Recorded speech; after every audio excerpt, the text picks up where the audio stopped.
What up, peoples? Hi, haven't made a video in a little while. Sorry, I got caught up with a lot of awesome stuff that was going on, and it was the end of summer. I had a lot of people visiting in town and stuff, but I was just thinking how crazy it is sometimes to be in your 20s. Your 20s are so romanticized when we're younger and we're growing up. We think like, oh my God, when I'm 20, I'm going to eat what I want. I'm going to hang out with whoever I want. I'm going to do what I want, wear what I want.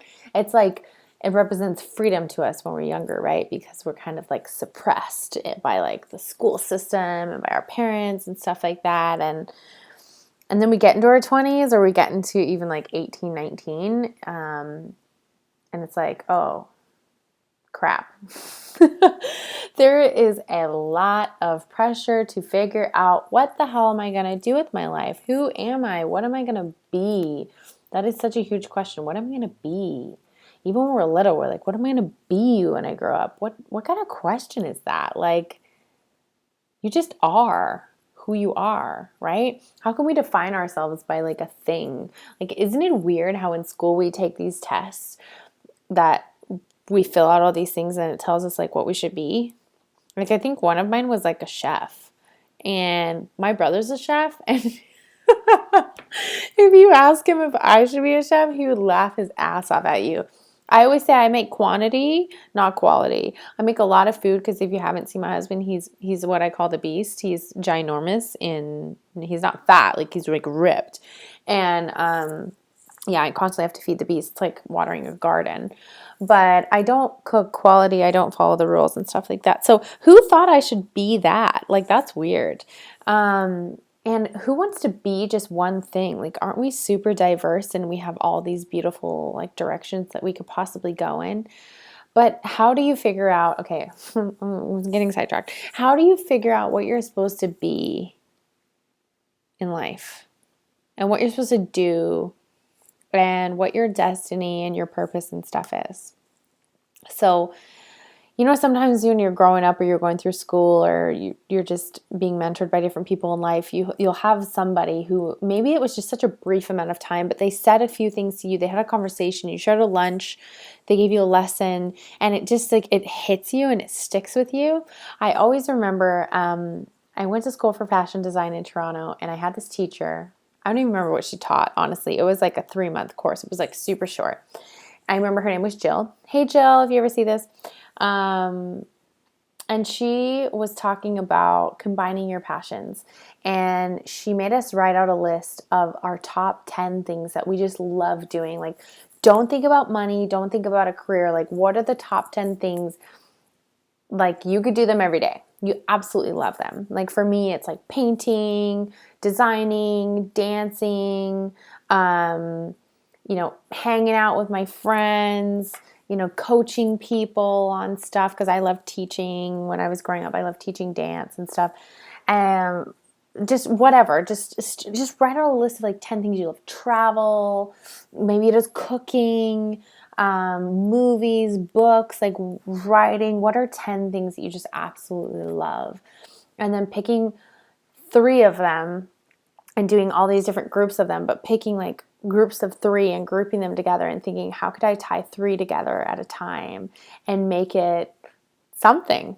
Make it a business, make it a career path, make it a vision, make it a website, make it a book, make it a YouTube channel, make it something. So I thought that was a really cool exercise, way beyond the kind of like bullshit like tests and stuff that we're given in school.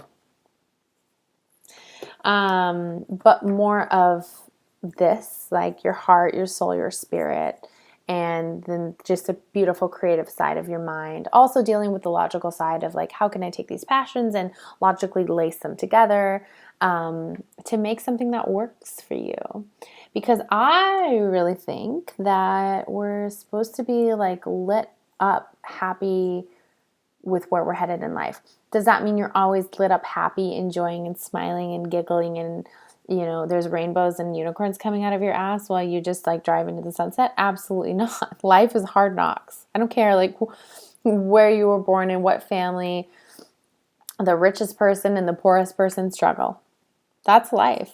That is life. Like, we are only learning anything in those moments where we're on our knees and we're being stretched and we feel broken and we're going, WTF? Like, what is happening? Why was I dealt these cards? Those are the moments that we're grown and we're stretched and love is poured into us in a way that we don't even see it, but that's where we grow. That's why life is here, is for experience. But within all of that, we're not just meant to suffer. That's not our destiny. That's where we grow. But our destiny is so much bigger than that. It is something so beautiful and so unique and so personal to all of us. Why do we each have a different fingerprint?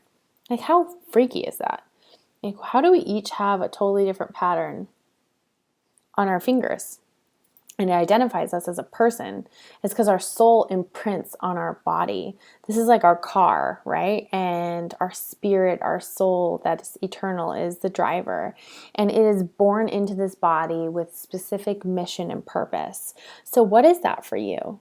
It's 100% not sitting in a cubicle in these crazy like fluorescent lights and having donuts and coffee for breakfast and just like not loving your life.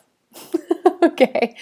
We're definitely meant for more. And not knocking the office life, the corporate hustle. Like, for some people, they love it. Like, they love the routine, they love the community, they love the competition. That's totally cool. But if you're sitting there going, like, I just want to like unzip myself and walk out of my skin and actually fly away and be like who I'm meant to be, then you need to take responsibility for your life. Okay, because nobody's going to show up and just bust through that door and say, come with me. I'm showing you the way to live the life of your dreams. Like, you got to take responsibility for your shit. Okay, because we are literally writing our lives. And no, you cannot change where you are overnight, but you can change the direction of where you're headed overnight. Like that. You can decide, this isn't right for me. I need to start figuring something out. Do you need to walk into your office and slam down like your freaking stapler and say, I'm out of here? And like, you have no plan? Like, no, you don't, unless you're about to have a mental breakdown. But what you do need to do is start researching what the heck you want to do. 4.5 years before we moved down to Southern California, we had pictures of beautiful tropical homes hanging above our, like on our ceiling, like taped on our ceiling above our bed that we looked at every single night. And I used to get on, especially when I was feeling desperate and like I just hated Canadian winters and we were just so frustrated, stuck in the business we were stuck in. And I would go online at night before I go to bed and I would just look up like, different homes in Florida and different homes in San Diego and homes in St. Thomas. And I would pretend like I had, $1 million budget and would just start looking at what are the options and just allowing myself to let go and dream. And I never would have imagined that we would be living the life we are right now in the location that we are right now. Like, I know I look like I'm in a white box because it's like really late at night and I'm in my house and the sun is down. But outside is stunning, and I'm a 10-minute drive away from the Pacific Ocean, and it's just incredible. So if you are fulfilled and happy in your life, and if you're trying to figure out what am I supposed to be, not just what am I supposed to be when I grow up, but what am I supposed to do with my life as I'm growing, not just up, but as I'm growing through my life, as I'm getting older in my 20s and my 30s and my 40s and my 50s, and it might change every single decade, but figure out, are you in alignment in your heart, in your core, in your plexus? Like, is it lit up? Do you know that you're doing what you're supposed to be doing? And if you're not, just get out a pen and paper, number it 1 to 10, and write the 10 things that make you the happiest in your life. Maybe it's your family. Maybe it's a certain coast in the world that you loved. Maybe it's a certain cuisine. Maybe it's an art. Maybe it's a technique. Maybe it's a technology. What is it that you love? And figure it out. You owe it to yourself. Nobody else is going to do it for you. And then find a way to make that your life. Okay? If you need help, I'm here to help you. There's so many people that want to help other people. It's amazing. People are awesome. Okay, so reach out. I love you guys. I hope this helps somebody. Have a good night.